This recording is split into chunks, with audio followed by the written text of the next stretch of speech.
The first rays of dawn reveal the damage. Deep furrows in the soil, rows of corn torn up by the roots, a carpet of mud where order once stood. The farmland in Caldwell County, Texas, looks as if it had been invaded by a small army during the night. And in a way, it was. Wild boars, hundreds of them, scattered across farms that stretch as far as the eye can see. Farmer Kenneth Ross, crumpled hat and weary gaze, points to the fresh tracks. They came again. Almost 50 head. They come in through the same corner, over by the creek, and destroy everything in less than 2 hours. He speaks softly, like someone trying not to draw the attention of something that might still be nearby. The cameras follow the path he indicates. Wide marks in the mud, fresh droppings, trails carved through the cornfield. The boars move like nocturnal waves, silent and coordinated. No one knows exactly how many there are, but the tracks say more than numbers. Each night is a loss, and each loss feeds a rage that spreads through the country's interior. The narration alternates between testimonies and images. A farmer in Arkansas shows the destroyed electric fences. Another in Alabama displays an improvised motion alarm system made with trail cameras and truck sirens. Nothing seems sufficient. The boars return, always more numerous, always bolder. They learn fast, explains a local biologist. If the fence shocks them once, next time they go through another spot. If they hear a noise, they stay away for days and then come back when you think they're gone. It's like dealing with a collective intelligence. The human response comes in the form of hunting. And it's not a sport, it's survival. As night falls, groups of rural hunters gather in pickup trucks, equipped with precision rifles, thermal scopes, and trained dogs. The operation is meticulous. A drone pilot sends the equipment up, tracking heat in the middle of the plantation. The bright spots on the screen indicate movement. A herd of about 30 animals, advancing in a line. The team leader whispers into the radio, "Visual contact. We'll surround from the east." The engine sound is muffled. The lights are turned off. Within minutes, the men are in position. The dogs, hybrid hunting breeds, tough and agile, are released. The scene that follows is pure tension. Grunts, quick footsteps, dry shots in the dark. A boar weighing over 200 pounds falls a few feet from the lens.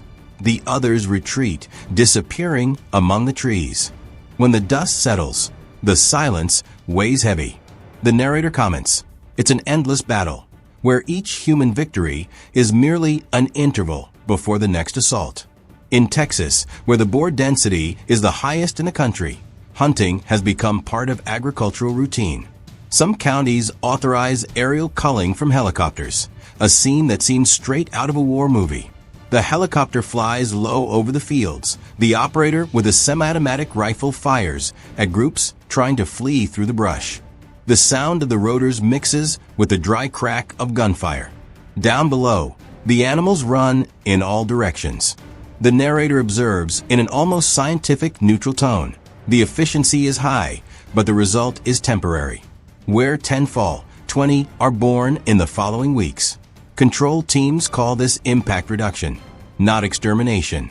There are rules, licenses, safety protocols. But in practice, it's a silent war that happens far from the eyes of the cities. The hunters don't talk in numbers, they talk in nights.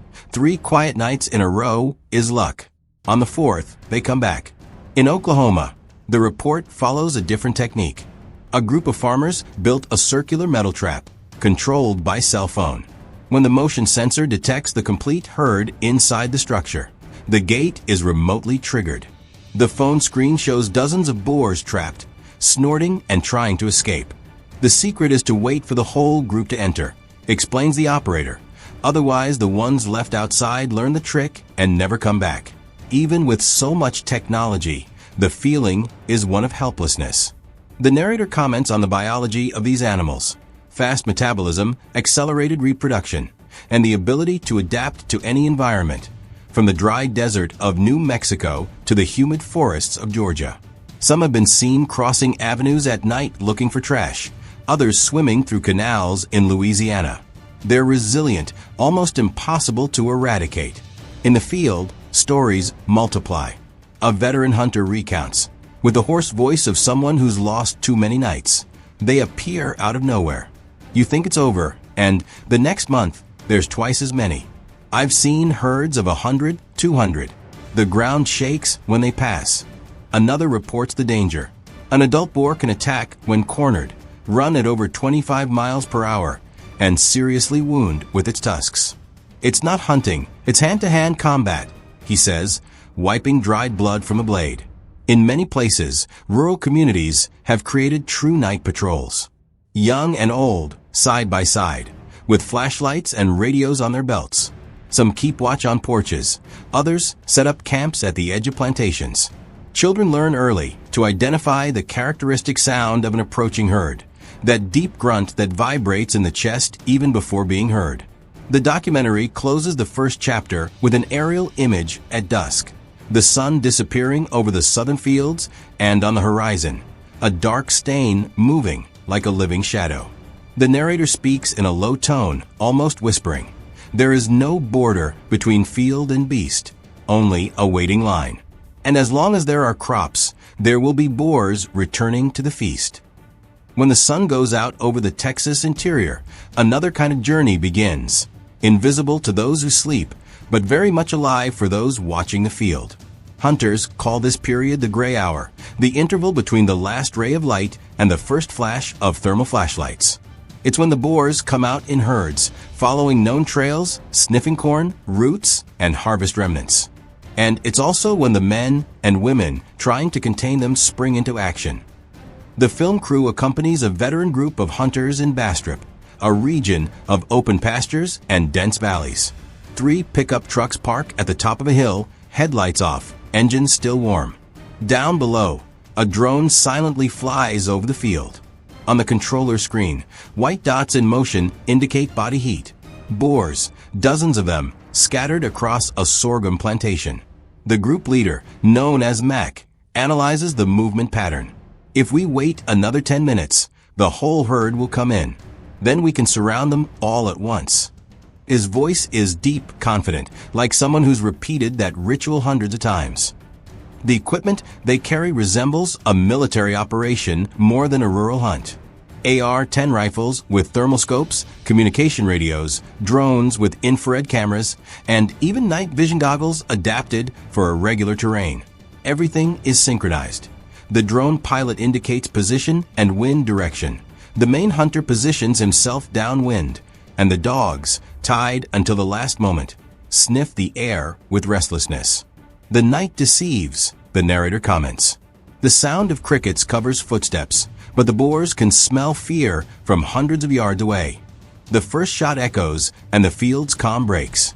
A boar falls, the others run in disorderly waves. The dogs are released, voices mix in short commands. The heat from thermal cameras reveals a chaotic dance. Hot spots cross, disappear, and reappear. When everything ends, the group collects the killed animals and marks the coordinates for the state report. There's no celebration, only relief. Each one of these is a saved acre, says Mac, wiping sweat from his forehead. In other states, like Oklahoma and Louisiana, tactics vary. Some hunters prefer the trapping method, using large circular enclosures with sensors and cameras. They watch the boars for hours until the entire herd enters, then remotely trigger the gate. The goal is to capture, not kill, at least not immediately. The trapped animals are taken for controlled slaughter or population studies. The problem is that the traps are often destroyed in subsequent attempts. They remember, says a researcher from Auburn University. If a group saw the gate close, it never approaches the same place again. In the Florida interior, some resort to helicopters, a controversial but efficient practice. The camera follows the night flight, rotors cutting the air, spotlights illuminating the field, precise shots fired from above. The sound is deafening. Down below, the boars run in all directions, disappearing under the oak trees. The narrator describes the contrast, a modern, expensive, fast method, but one that turns control into spectacle.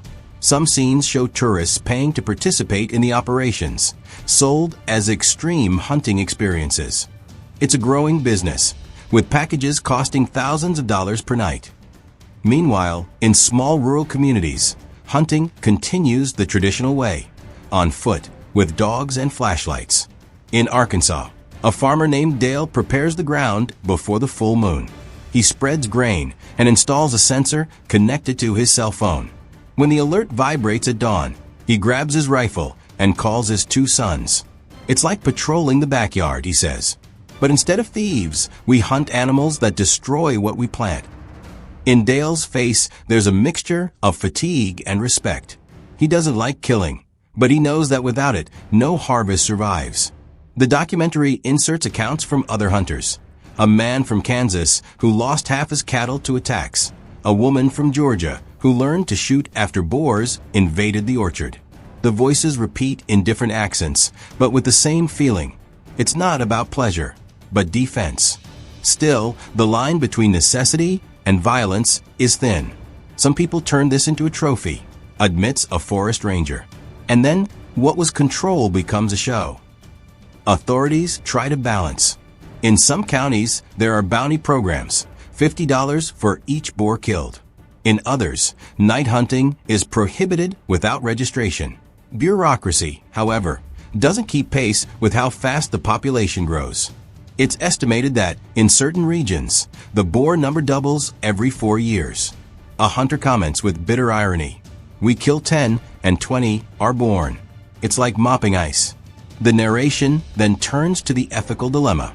Images from an injured animal shelter show young boars rescued from illegal traps. A volunteer explains that, behind invasion, there's also human guilt. Accidental releases from old farms, crossbreeding with domestic pigs, deforestation, and crop expansion that push the animals into new areas. "We created the problem, and now we're shooting at it," she says, with a look of resignation. In the final sequence, the camera sweeps across a devastated field at dawn. Fog covers the hoof marks, the twisted trees, and the carcasses left from the previous night. The narrator speaks in a grave tone, but without judgment. In the dawns of the American South, the border between hunter and prey is just a matter of time. The boars return because the field is abundant, and men hunt because the field is all they have. An ancient cycle, remade in the modern image of survival. The final shot shows the drone ascending, revealing miles of plowed, wounded, living land. Among the mud patches, small dots move in silence, new boars returning to the feast. The hunt, once again, is just beginning.